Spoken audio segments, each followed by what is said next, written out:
নমস্কার, শুরু করছি আজকের পর্বের বাংলা বলছে। আজকের বাংলা পর্বের বিষয় অবশ্যই সর্বভারতীয় রাজনৈতিক পরিপ্রেক্ষিত। বাংলা বিজয় অধরা থেকে গেছে ভারতীয় জনতা পার্টির।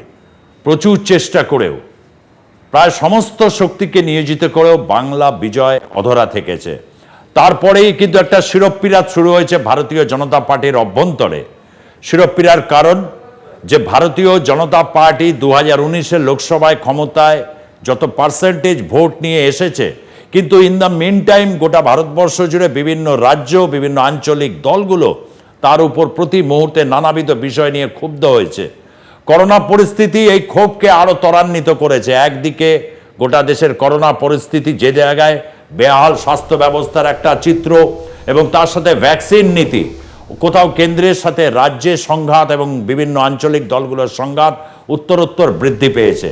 এরকম একটা যখন সিচুয়েশন সামনে এসেছে, বাংলার ভোটে ভরাডুবির পর গোটা ভারতবর্ষ জুড়ে এই চর্চাই ছিল যে ভারতীয় জনতা পার্টি বিরোধী জোট, সেই জোট কিভাবে হবে। গত নির্বাচনে, লোকসভা নির্বাচনেও একের বিরুদ্ধে এক ফর্মুলা বক্তব্যে ছিল, অভিপ্রায়ও ছিল, কিন্তু বাস্তবে ওটা কার্যকরী হয়নি।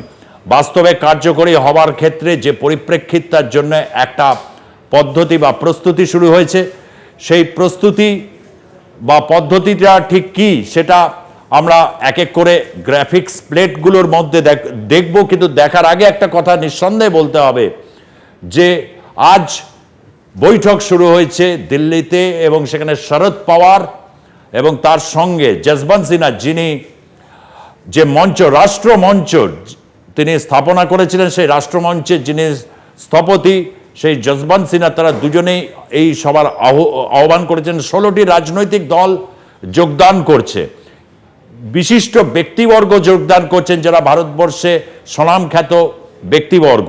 এবং রাষ্ট্রমঞ্চ, সেই রাষ্ট্রমঞ্চের যিনি তৈরি করেছিলেন, তিনি সর্বভারতীয় তৃণমূল কংগ্রেসের সহসভাপতি যশবন্ত সিনহা, অটল বিহারী বাজপেয়ী মন্ত্রিসভার সদস্য।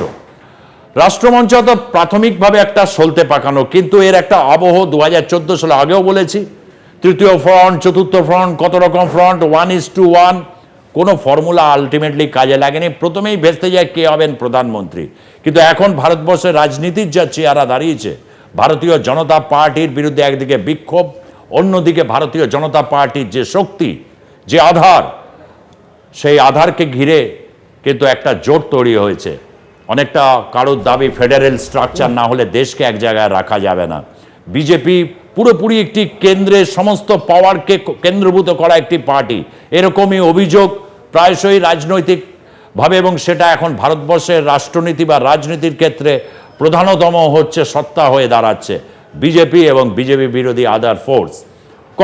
কংগ্রেস এই মিটিংয়ে যোগদানের, অফিসিয়ালি যোগদানের আমন্ত্রণ পায়নি, কিন্তু কংগ্রেসের নেতা, কেউ কেউ বলেন বিক্ষুব্ধ নেতা কপিল সিব্বাল, ব্যক্তিগত আমন্ত্রণ পেয়ে তিনি যোগদান করছেন। কিন্তু কোন বিষয়গুলো আমাদের সামনে, এই রকম এতগুলো ফ্যাক্টরগুলোর জন্য বেশ কিছু বিষয় সামনে আসছে, আমরা এক এক করে সেগুলো দেখাচ্ছি আপনাদের কাছে। সেই প্রশ্নটাকে কেন্দ্র করে আমাদের এই আগামী দিনের এই রাজনৈতিক, এই যে সর্বভারতীয় ক্ষেত্র, সেই বিষয়গুলোতে বিতর্ক আমরা এগিয়ে নিয়ে যেতে থাকবো। দেখে নেব একটা ঝলক। রাষ্ট্রমঞ্চের কৌশলের ক্ষেত্রে শরদ পাওয়ারের বাড়িতে বৈঠক কি বিজেপি কংগ্রেসি মঞ্চের সূচনা, অর্থাৎ এবং কংগ্রেস না থাকলে বিজেপি বিরোধিতা কি সফল হবে?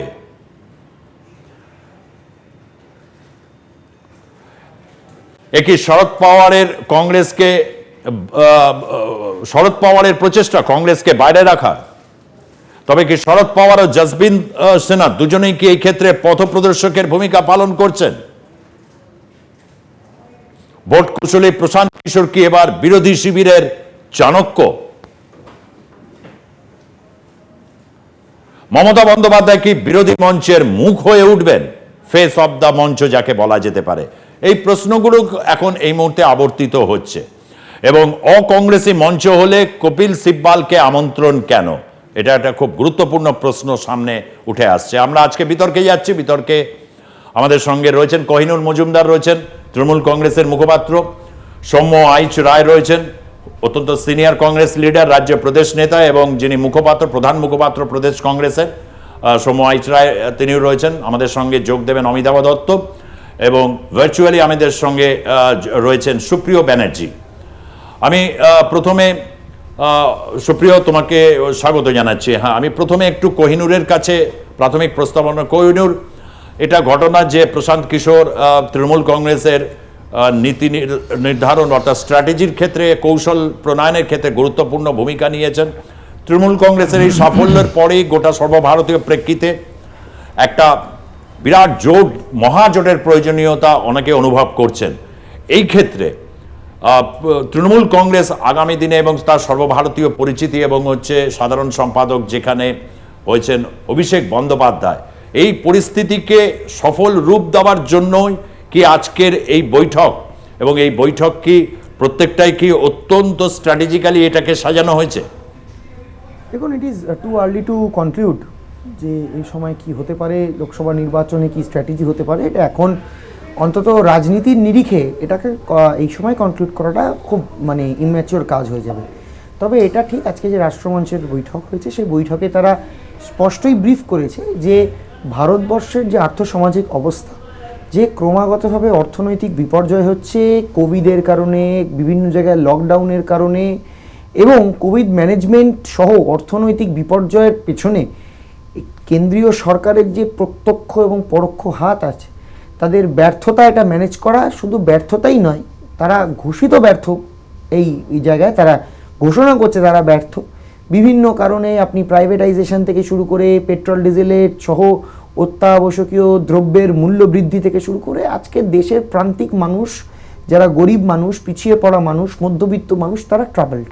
তো স্বাভাবিকভাবেই আজকে মমতা বন্দ্যোপাধ্যায়, এটা তো অস্বীকার করার জায়গা নেই, বিজেপি তার সর্বশক্তি, তার 110% শক্তি, প্রায় 1.5 ডজন মন্ত্রী, প্রায় গোটা 50 সাংসদ বাইরে থেকে এসে, তাদের সভাপতি, সহসভাপতি, সবাই, প্রধানমন্ত্রী থেকে শুরু করে সবাই এই পশ্চিমবাংলায় ঝাঁপিয়ে পড়েছিল। অর্থ, সিবিআই, ইডি, ইনকাম ট্যাক্স সব কিছু তারা ব্যবহার করেছিল। কেন্দ্রীয় বাহিনী, রাজ্যপাল, নির্বাচন কমিশন, এত কিছু করার পরেও মমতা বন্দ্যোপাধ্যায় এখানে যেরকম প্রতিরোধ সৃষ্টি করেছেন মমতা বন্দ্যোপাধ্যায়ের নেতৃত্বে, ঠিক সেমনভাবে ভারতবর্ষের মানুষ এরকম একজন কাউকে খুঁজছেন যারা এই প্রতিপত্তি, এই পয়সার জোর, এই সেন্ট্রাল এজেন্সির জোর, এই ফ্যাসিস্ট শক্তির বিরুদ্ধে রুখে দাঁড়াতে পারবে। এবং রুখে দাঁড়ানো তো একা মমতা বন্দ্যোপাধ্যায়ের পক্ষে সম্ভব নয়, সবাইকে, যারা এই ফ্যাসিবাদী শক্তির বিরোধী, তারা সবাই আলটিমেটলি গিয়ে দিনের শেষে এক হয়ে যাবে। তো সেই কারণেই আমার যেটা খুব ইম্পর্টেন্ট বলার বিষয় এখানে, যে আজকে এই একটা শুরু হলো। লোকসভা নির্বাচন যেতে যেতে দেখবেন, যেভাবে আমি এখানে বলেছিলাম যে ভারতীয় জনতা পার্টি এবং দল, প্রশান্ত কিশোর যাই বলেন, সবাই বলেছিল যে ভারতীয় জনতা পার্টি 200 তো দূরের কথা, এখানে ভারতীয় জনতা পার্টি 100 গণ্ডি টপকাতে পারবে না। আমি এখানে আপনাকে বলে দিয়ে যাচ্ছি অত্যন্ত দায়িত্বের সঙ্গে, 2024 সালে বিজেপির যা হতে চলেছে, যে বিজেপি খুব কষ্ট করে বিরোধী দলের মর্যাদা পাবে কিনা সন্দেহ আছে। সেই দিকে গড়ায়, কেন আমরা দেখলাম কোহিনুর বলছে যে দিনের শেষে, at the end of the day, এই বিজেপির বিরুদ্ধে সমস্ত শক্তিগুলোকে, বিরোধী শক্তিগুলোকে এক জায়গায় আসতেই হবে। অর্থাৎ সময়ের দাবি যদি এটাই হয়, তাহলে যদি আসে, তাহলে নিঃসন্দেহে 2024 বিজেপির কাছে অত্যন্ত শিরোপীড়ার কারণ হয়ে দাঁড়াতে পারে। যদিও এটা প্রাথমিক পর্যায়, কিন্তু প্রাথমিক পর্যায়ে যদি সমস্ত বিষয়টা যদি সুন্দর কৌশলে মাধ্যমে, এবং যেখানে স্বয়ং এটা পিকে যেখানে তত্ত্বাবধান করছেন, স্বাভাবিকভাবে একটা মানুষের মধ্যে, একটা ভারতীয় রাজনীতিতে একটা উৎসাহ তৈরি হয় বইকি। আমি একটু সুপ্রিয় বন্দ্যোপাধ্যায়ের কাছে যাব। আন্তর্জাতিক খ্যাতিসম্পন্ন সাংবাদিক, দীর্ঘদিন প্রবাসে সাংবাদিকতা করার তার অভিজ্ঞতা রয়েছে, রাজনৈতিক সংবাদদাতা হিসাবে বহু ঘটনাবলীর সাক্ষী। আমি সুপ্রিয়র কাছে যাব যে সুপ্রিয়, এই যে প্রচেষ্টা, যে ভারত রাষ্ট্র একটা দিকে, যে ভারত রাষ্ট্রের যে মাইটকে প্রতিষ্ঠা করার প্রচেষ্টা, যেটা বিজেপি এসেছিল, নানা রকম স্লোগান বদলেছে, নানা কিছু বদলেছে, কিন্তু 7 বছরের মাথায় ভারতীয় জনতা পার্টির বিরুদ্ধে বিভিন্ন অঙ্গরাজ্য, বিভিন্ন আঞ্চলিক দল, তারা একটা জায়গায় আসছে যে আর নয়, অনেক হয়েছে। প্রধানমন্ত্রীত্ব প্রশ্ন, এগুলো অনেক বড় প্রশ্ন বা পরের প্রশ্ন, এই মুহূর্তে একটা জায়গায় আসছে যেটা অত্যন্ত গুরুত্বপূর্ণ। এর সাকসেস সম্পর্কে বা এই প্রচেষ্টা সম্পর্কে প্রথমেই যদি এই প্রশ্নটা রাখি তাহলে কি বলবে?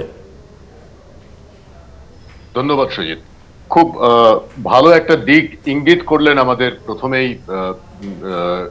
কোহিনুর বাবু একটা খুব চমৎকার কথা বললেন। তিনি বললেন যে এই মুহূর্তে প্রশান্ত কিশোর যে ভূমিকাটা নিচ্ছেন বা মমতা বন্দ্যোপাধ্যায়ের গোটা ভারতবর্ষের রাজনৈতিক দৃষ্টিভঙ্গির প্রেক্ষাপটে যে অবস্থান, সেই অবস্থানের দিক থেকে তাকিয়ে যদি দেখা হয় তাহলে অবশ্যই ইতিবাচক অনেকগুলো দিক আমার চোখে পড়ছে। আমি সেগুলোতে পরে আসছি, তার আগে আমি একটা উদাহরণ দিতে চাইবো। যদি আমরা একটুখানি আমার দেশের গণ্ডি ছাড়িয়ে, তুমি তো বললেই সুজিত যে আমি অনেকদিন বাইরে সাংবাদিকতা করেছি, সেই সুবাদে দেখার সুযোগ ঘটেছে এবং সেই দর্শন থেকেই বলছি, যখন একটা খুব বড় সমস্যা এসে উপস্থিত হয়, সেই বড় সমস্যার মোকাবিলা করতে গেলে একটা ফেডারেল স্ট্রাকচারে কিভাবে কাজ করা যেতে পারে বা না পারে তার উদাহরণ চোখের সামনে রয়েছে আমাদের।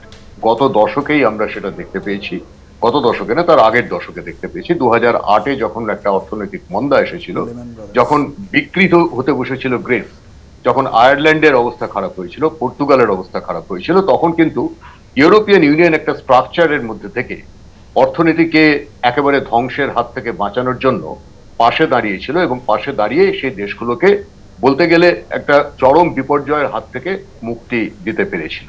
এখন যখন এই 2021 সালে আমরা রয়েছি, যখন একটা মস্ত বড় বিপর্যয় গোটা বিশ্ব জুড়ে চলছে, যেটা কোভিড, যেটা নিয়ে একটা খুব বড় সমস্যা এবং প্রত্যেকটা দেশই অর্থনীতি থেকে শুরু করে সমাজনীতি থেকে শুরু করে সব দিকেই মার খেয়েছে এবং তারা কেউই ঘুরে দাঁড়াতে পারছে না। সেখানে যখন একটা প্রয়োজনীয়তা দেখা দিয়েছে যে একসঙ্গে 10 মিলি করি কাজ, একটা মানসিকতা করার, সেই সময়টাতে 2024-এর নির্বাচনের দিকে তাকিয়ে 2021 সালে কোভিড মধ্যবর্তী সময়ে বসে আমরা যে আলোচনাটা করছি, সেই আলোচনাতে কয়েকটা দিক উঠে আসছে। সেটা অন্যতম প্রধান দিকটা কি, না বিরোধী শক্তি বলতে বিজেপি 351টা বোধহয় আসন পেয়েছিল 2019-এর লোকসভা নির্বাচনে, এবং এই 350 বা 51টা আসন পাওয়া মানে সেটা একটা বিপুল মার্জিনে জেতা। কিন্তু তারপর থেকে বিজেপির যে অবস্থানগুলো আমরা দেখতে পাচ্ছি, বিভিন্ন রাজ্যে বিজেপির যে পরিস্থিতি আমরা দেখতে পাচ্ছি, তাতে এটা বোঝা যাচ্ছে যে একটা কোথাও একটা যেন ব্যতিক্রমের ঘটনা ঘটতে চলেছে। এই ব্যতিক্রমটা কি না, বিভিন্ন আঞ্চলিক দলগুলো তারা যদি একজোট হয় তাহলেই একমাত্র বিজেপিকে ঠিকমতো ফাইটটা দেওয়া যেতে পারে বলে মনে করা হচ্ছে। অন্তত এই মুহূর্তে সেটা তো স্পষ্ট হয়ে গেছে। আর সেখানে অন্যতম প্রধান বিরোধী দল হিসেবে কংগ্রেস, যেহেতু তাদের ভূমিকা বিগত কয়েক বছর, বিশেষ করে 19-এর নির্বাচনের পর থেকে তাদেরকে আর দেখা যাচ্ছে না, একমাত্র পাঞ্জাব ছাড়া অন্য কোথাও অস্তিত্বই পাওয়া যাচ্ছে না সেভাবে খুঁজে, এবং তারা পায়ের তলার জমি খুঁজে পাওয়ার চেষ্টা করছে বিভিন্ন জায়গায় বিভিন্ন রকম জোট করে, কিন্তু সেই জোটগুলো ফলপ্রসূ হচ্ছে না। তার মস্ত বড় উদাহরণ হচ্ছে 2021-এর পশ্চিমবঙ্গের বিধানসভা নির্বাচন। তাতে আমরা দেখতে পেলাম যে জোট করার চেষ্টা করলো, কিন্তু সেই জোট কোনো কাজেই দিল না। কংগ্রেস প্রকারান্তরে মুছে গেল বিধানসভাতে। এই প্রথমবার কংগ্রেসের কোনো অস্তিত্ব নেই, সিপিএম এর তো নেই, মানে বামেদের তো নেই, বাদ দিন। তো সুতরাং এই পরিস্থিতিতে দাঁড়িয়ে যখন আমি এটা দেখছি, লক্ষ্য করছি, তখন লক্ষ্য করে একটা জিনিস মনে হচ্ছে যে বিকল্প একটা বিরোধী শক্তিকে সমবেত করা, সুসংগত ভাবে সমবেত করা এবং সংগঠিত করা, এটা একটা খুব বড় চ্যালেঞ্জ। কিন্তু এটা বড় চ্যালেঞ্জ কেন না, 2019-এর লোকসভা নির্বাচনে আমরা দেখেছিলাম মহাজোট বন্ধন বা মহাগাঠবন্ধন যেটা বলা হচ্ছিল, তারা যে কিরকম শোচনীয় ভাবে মুখ থুবড়ে পড়েছিল সেটা আমরা দেখেছি।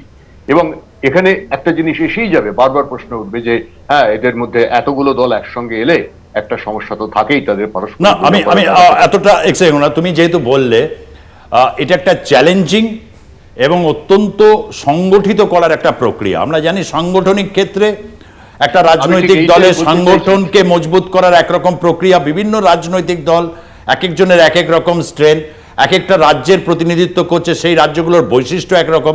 অর্থাৎ টোটাল ব্যাপারটাকে ভারতকে বাঁচাতে হবে, বিজেপিকে হটাতে হবে, এইরকম একটা পয়েন্টকে রেখে সংগঠন করার অত্যন্ত গুরুত্বপূর্ণ একটা চ্যালেঞ্জিং।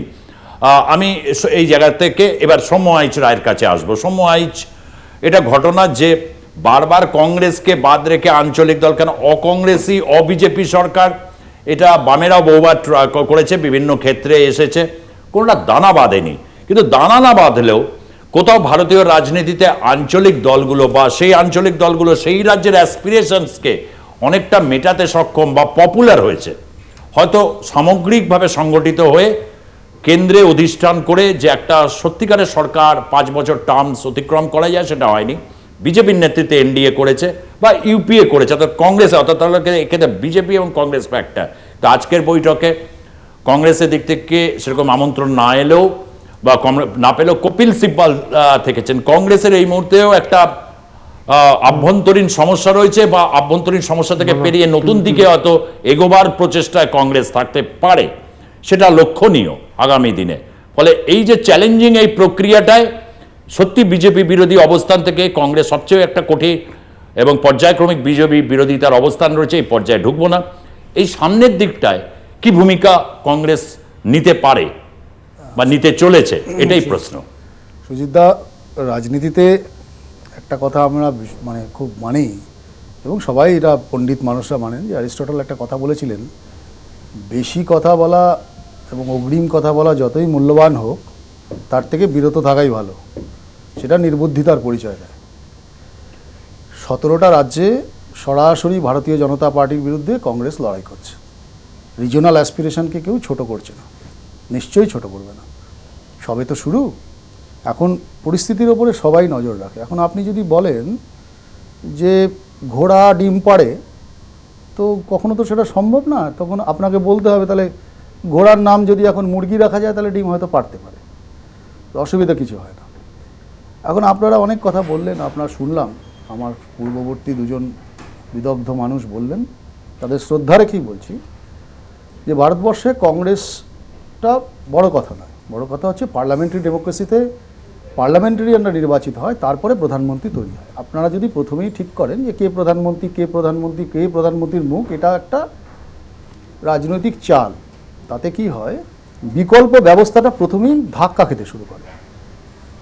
1, 2, ভারতীয় জনতা পার্টি সর্বভারতীয় ক্ষেত্রে বহু রাজ্যে এরকম হয়েছে, সংখ্যাগরিষ্ঠতা না পেলেও তারা ম্যান্ডেটকে মানেননি, পেছনের দরজা দিয়ে রাতের অন্ধকারে ম্যান্ডেটকে কিনে নিয়েছে। এই যে রাষ্ট্র ব্যবস্থার কথা বলছেন, রাষ্ট্র ব্যবস্থার কথা বলছেন, ফেডারেলিজমের কথা বলছেন, রাষ্ট্রটা থাকবে তো? এটা কি সেফ হ্যান্ডে আছে?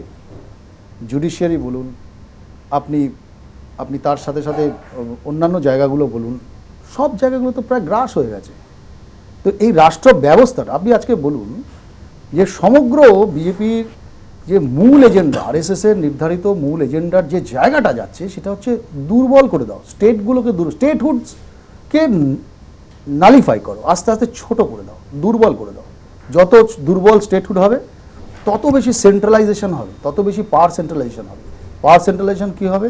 তাহলে আস্তে আস্তে তার উপরে আধিপত্য বিস্তার করে, এই আধিপত্যবাদ এটা প্রতিষ্ঠিত হবে। কখনোই রাজ্যগুলো তার মাথা চাড়া দিয়ে উঠবে, রাজ্যগুলো তার কথা বলবে, ফেডারেল স্ট্রাকচারটা স্ট্রং হবে, এটা কখনো ভারতীয় জনতা পার্টি তার লেগাসিতেও কোনোদিন বলেননি। আমি শুধু একটা কথাই বলি, দেখুন বহু রাজনৈতিক দল আছে ভারতবর্ষে। ইউপিএ 1, ইউপিএ 2 আমরা তো সরকার চালিয়েছি। যেমন এনডিএর একটা সরকারের তাদের কিছু জোট, ইউপিএ সরকারের তাদের কিছু সংগঠিত পার্টি একসঙ্গে থেকে কাজ করেছে। 10 বছর সরকার চালানো অভিজ্ঞতা, ভালো মন্দ ইত্যাদি ইত্যাদি অনেক হিসেব আছে। কোথায় চলেছি আমরা? আজকে কোভিড সিচুয়েশনকে কেন্দ্র করে অনেক কথাই বলা হয়েছে, অর্থনীতির অবস্থা, অর্থনীতি ভেঙে পড়ার অবস্থা, ভারতবর্ষের সেফটি নেট শেষ হয়ে গেছে, একটা কল্যাণকর রাষ্ট্রের ব্যবস্থাটাই শেষ হয়ে গেছে, যে ব্যবস্থাটা তৈরি করা হয়েছে। এই ভারতবর্ষটাকে কি দৃষ্টিভঙ্গিতে দেখছে ভারতীয় জনতা পার্টি, সেটা বেশি ইম্পর্টেন্ট এটা নয় যে কে জিতে প্রধানমন্ত্রী হবে। ভারতটা থাকবে তো, ভারতের এই ব্যবস্থাটা থাকবে তো, এই কল্যাণকর রাষ্ট্রটা থাকবে তো।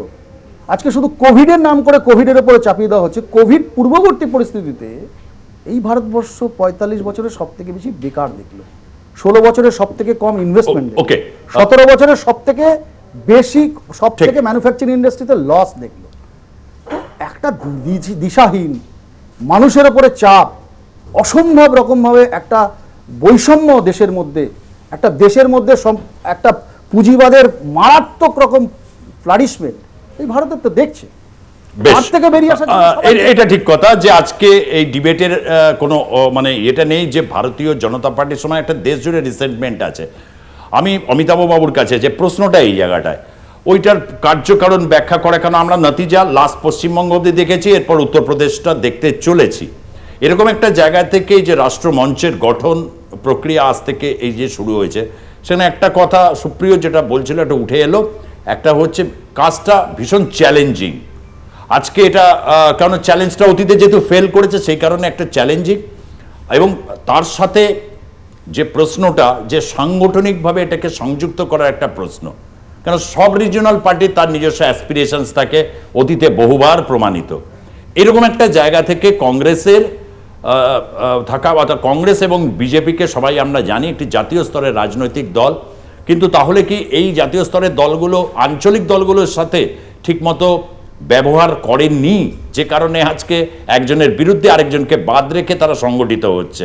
আদৌ এটা বাস্তবে ফলপ্রসূ হবে বলে মনে করেন? আমি আপনার কথার রেসটা একটু টানবো, আপনি যখন বলছিলেন সেটাকেই আমি সমর্থন করে বলছি।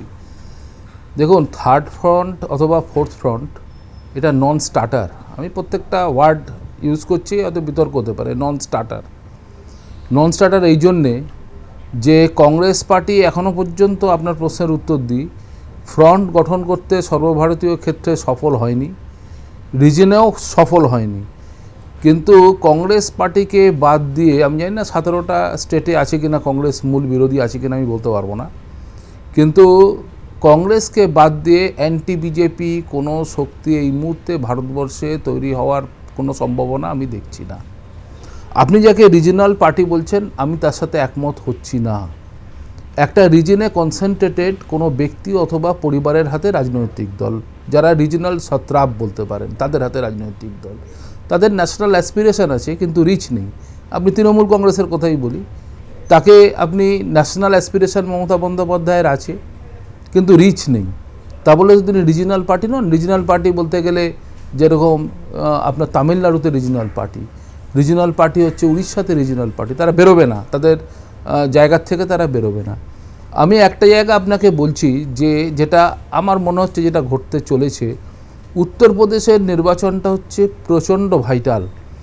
উত্তরপ্রদেশে অখিলেশ যাদব কিন্তু কারোর সাথেই কোনো ফ্রন্ট তৈরি করার মতো জায়গায় তিনি যাচ্ছেন না। এখানে একটা জায়গায় আমি বলি, ইলেকটোরাল আন্ডারস্ট্যান্ডিং কিন্তু এই রিজিওনাল যাদের পার্টি বলছেন তারা কিন্তু হবে না। তার কারণ হচ্ছে তাদের কোনো ভ্যালু অ্যাডিশন নেই। মমতা বন্দ্যোপাধ্যায় ইউপিতে অখিলেশ যাদবকে সমর্থন করলেন কি না করলেন বয়ে গেল।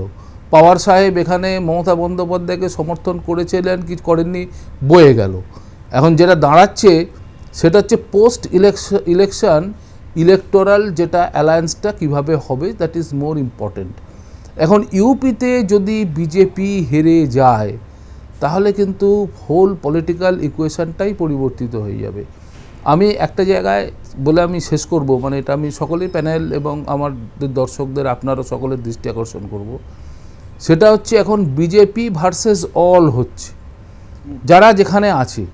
এখন অলেরা যদি বিজেপিকে হারিয়ে দিতে পারে, বিজেপি যদি ক্ষমতায় না আসতে পারে, হয়তো প্রধানমন্ত্রীত্বের জন্য বা ক্ষমতায় যাওয়ার জন্য যারা প্রচেষ্টা করছেন একটা অস্থিরতা তৈরি হবে, আনরেস্ট তৈরি হবে।